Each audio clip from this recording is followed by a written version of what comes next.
What's up, folks? Mike for CMCC Builds here to talk about Critical Role. The question was raised to me the other day, are Liam and Taliesin optimizers? In fact, it was even implied that Taliesin is a power gamer. The answer to me seemed obvious, but to others who may not be as familiar with the terms or the D&D optimization community, it may be less clear where they stand. First, let's define our terms. The power gamer is a character trying to win D&D. They want to overshadow the other players at the table and take all the perceived glory of victory for themselves. To achieve this goal, they often will try to do everything, grab the reins of every challenge, whether it's combat related or social or scouting or utility based. They have to do it because you miss every shot you don't take, and to them, this game is a competition. A perfect example of this, and I don't want to throw salt in a 6-year-old wound, would be someone like Orion in Campaign 1, who went as far as to lie about his dice rolls in order to make sure he was successful, all the time.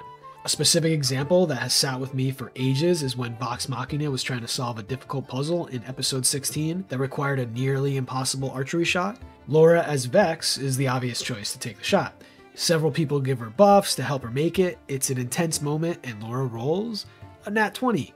With all her bonuses and buffs, it ends up a 35. I roll a 35, she says, and everyone cheers, except Orion, who chimes in with, I cast telekinesis to swoop it up. And everyone responds with some level of, what? No, why would you do that? She rolled a 35. The reason is, he wanted to win D&D, and that's bad. Don't do that. Now, an optimizer is not necessarily a power gamer. An optimizer is someone who wants to make the most effective character possible given the constraints of their concept, the campaign they're playing in, and the rest of their table mates. That's right, the most optimized build possible at one table may be completely unoptimized at another table. As an example, a druid focusing on casting and keeping up spike growth will be incredibly powerful in a party with a Dowlock that has repelling blasts and the Crusher feat, a well-built Rune Knight who can grapple and drag enemies, and a Graviter just dipping Artificer who can move enemies around the battlefield. But in a party of rogues and dex-based fighters, that druid would see a significant drop in their efficacy. An optimizer needs to optimize towards something. The assumption made on build channels is that we're all optimizing toward what is called in Magic the Gathering as the metagame. Not to be confused with metagaming in D&D, a completely different concept. Build channel optimizers don't have specific campaigns or tables in mind when they build because that narrows the audience down considerably. We are optimizing toward an estimation of the average table and the average campaign, and that's the metagame. And those things change over time with new books, new rules, new classes and subclasses, etc. So to answer that first question, is anyone in the Critical Role cast a power gamer? No, not anymore.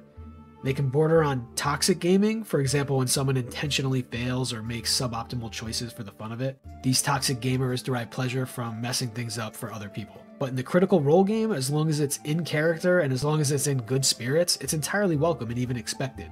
Not and Fern are two perfect examples of this, and it generally makes for very good viewing. Now to add a second question, is anyone in the Critical Role cast an optimizer?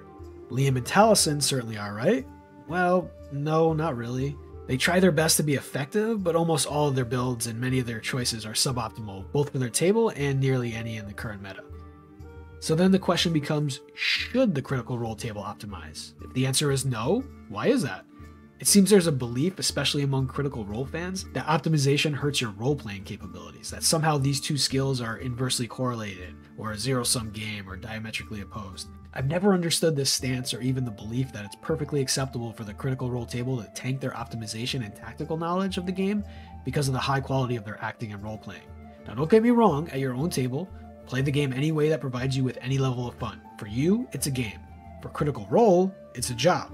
They are professional Dungeons & Dragons players. Imagine looking at a professional baseball player and saying, you know, he's a great hitter, it doesn't matter that he doesn't have a decent understanding of base running or fielding. It's not what he's focused on in this game. It would sound absurd. Or saying a film director who loves story and character is perfectly fine to ignore cinematography, editing, music, sound, etc. When you're paid to do a job, one should strive to do all aspects well, in my humble opinion.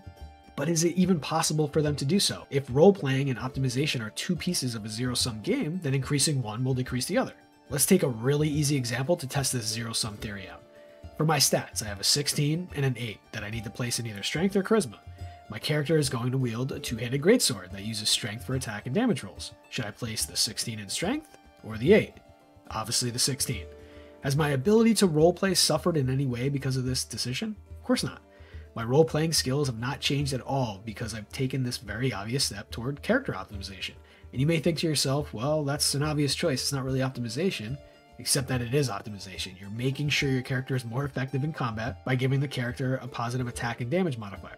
True optimization is simply making dozens of these tiny decisions in order to fit your character concept, the campaign, and the rest of your adventuring party. Some of the details of your party may remain unknown during your character build, like Critical Role often does, but generally the cast and most tables will have high-level information about the other character builds and specifically character classes, even if they know very little about the characters' backgrounds.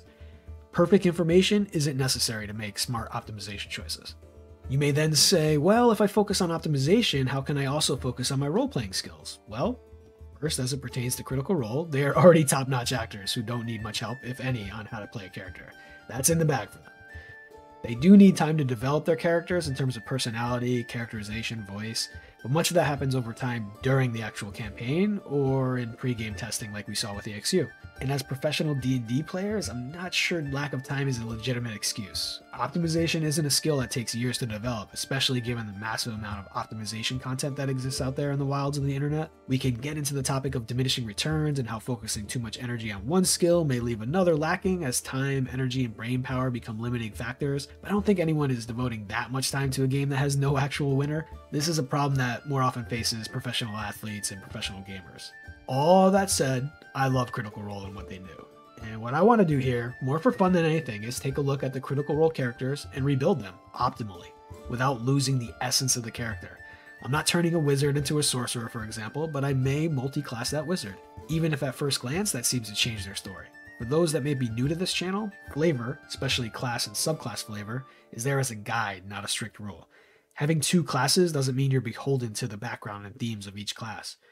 You can be your own unique single class that simply pulls from the mechanics of each class. Mechanics cannot change without homebrew. Flavor not only can change, but is encouraged to change by the rules as written. I want to start with Campaign 2. It feels better to me because it was a clean start. There was no Pathfinder transition, and we also have the entire campaign on video. We know how the characters began and ended. I'd like to eventually get to Campaign 3, and since it's still early in the campaign, use that as an opportunity to optimize without the knowledge of the character's endpoint. Basically, we're dealing with low-level optimization versus full character optimization. One of the goals I'm trying to achieve here, besides showing what some may consider gaps in the character builds, is to show that you can optimize a character concept, making them as effective as possible, given those conceptual constraints, and still be able to RP just as well, and without any restraints. For our first build in the next video, let's kick it off with Ashley Johnson's Yasha.